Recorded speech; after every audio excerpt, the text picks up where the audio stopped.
इस मुसलमान के आपसे डर है, हिंदुस्तान का कोई मुसलमान आपसे डरता नहीं है। ना मैं डरता हूं, ना इस देश के नागरिक डरते हैं, ना कोई मुसलमान डरता है। डरते हैं तो हम संविधान से डरते हैं, जिसकी आप धज्जियां उड़ा रहे हो। आप क्या कर रहे हो संविधान के साथ?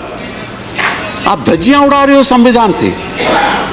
आपका मकसद क्या है? आपका मकसद तो हमें मालूम है, 2014 से हमें मालूम है आपका मकसद क्या रहा है। कभी घर वापसी, कभी लव जिहाद, कभी ट्रिपल तलाक, कभी सीएबी, कभी एनआरसी, फिर दोबारा एनआरसी, मतलब के फिर 370। आपका लक्ष्य हमें मालूम है, आपका लक्ष्य मालूम है, आपका नजरिया भी मालूम है। आप नाम से, किसी के नाम से पता करना चाहते हो इस देश में वो रहेगा या नहीं रहेगा। मैं आपने कहा कि वो जो मुसलमान यहाँ हैं उनको डर करने की जरूरत नहीं। किस मुसलमान के आपसे डर है? हिंदुस्तान का कोई मुसलमान आपसे डरता नहीं है।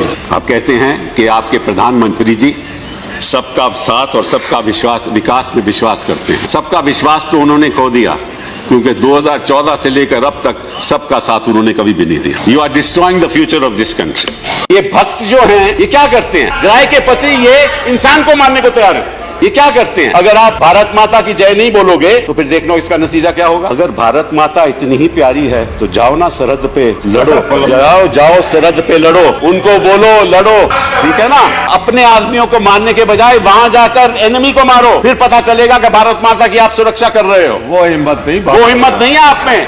आप में तो इतना है कि उसको जीप से बांधकर फिर उसको मारोगे आप। कि जो बढ़ावा और भड़काया जा रहा है, किस भावना के साथ भड़काया जा रहा था, उसी का ये आज नतीजा। मानवता की हत्या होती है, इंसानियत की हत्या होती है, मेरी हत्या होती है। असलियत तो ये है कि आपकी हिंदुत्व की आइडियोलॉजी ने हिंदुस्तान के लोगों में एक ऐसा भय पैदा कर दिया है कि लोग टेलीफोन पे बात नहीं करना चाहते। मैं आपको सच बात बताऊं, मैं समझता हूं कि जो ऐसी बात करता है, जो ऐसे काम करता है, वो असली हिंदू नहीं है, वो नकली हिंदू है।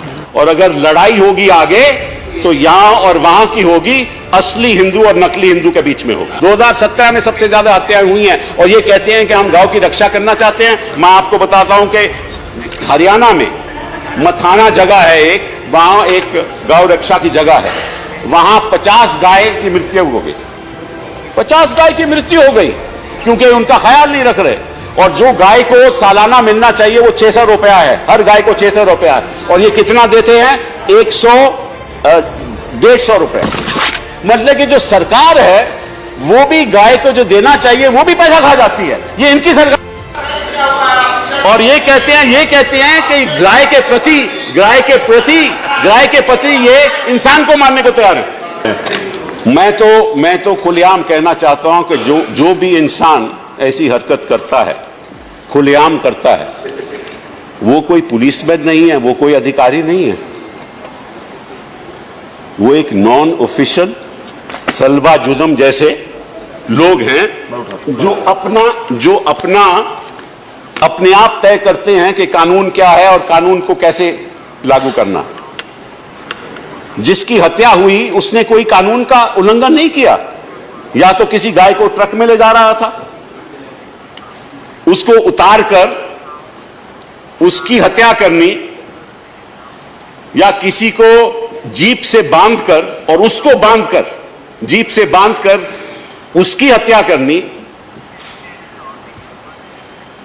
बताइए, ये तो एक बुज़दिल का ही काम हो सकता है। ये तो कावड़ ही कर सकता है कोई कि किसी को बांध के उसको मारो। और फिर कहते हैं कि हम भारत माता की रक्षा कर रहे हैं।